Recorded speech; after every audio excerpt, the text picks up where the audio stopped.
I'm Aiden Lee, and this is my family's history during Black April and the Vietnam War. During the war, my grandfather was a soldier for the South Vietnamese side. He was almost captured on numerous occasions. After almost being captured for the final time, he hid in a small village in North Vietnam. After my father left, he left as well.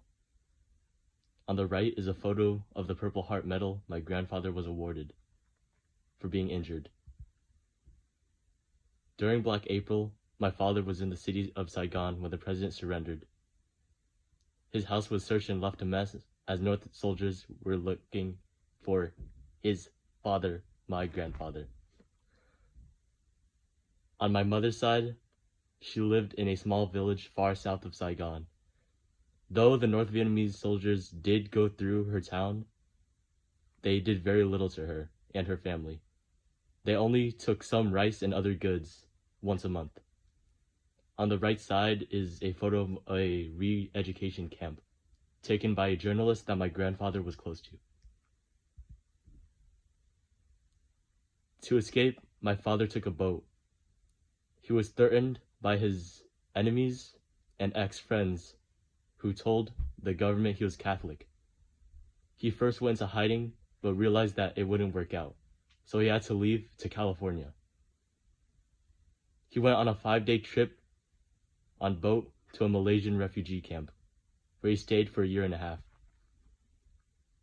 For my mother, her mother married a U.S. soldier, and they had a child, my uncle. His name was Bac Tan.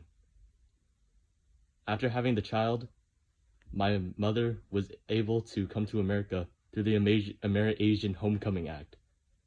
On the right side is the photo of the Marine who married and had my uncle with my grandmother. My father's experience in the refugee camp was tough. He barely survived. He was beaten and starved. He was there for a year and a half until landing an interview with a resettlement officer. He was sent to California a month later. On the right, there is a photo of Bedong Island in Malaysia, where my father was kept. After Vietnam, my father arrived in California when he was 17. He first lived with a woman who supported him while he was still in the refugee camp. He moved out for work and college.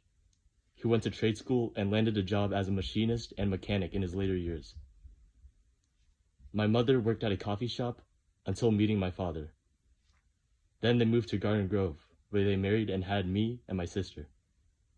On the right is the photo of my father and the woman who he took care of in Malaysian refugee camp. This photo was taken in California. These are my sources that I used. Thank you.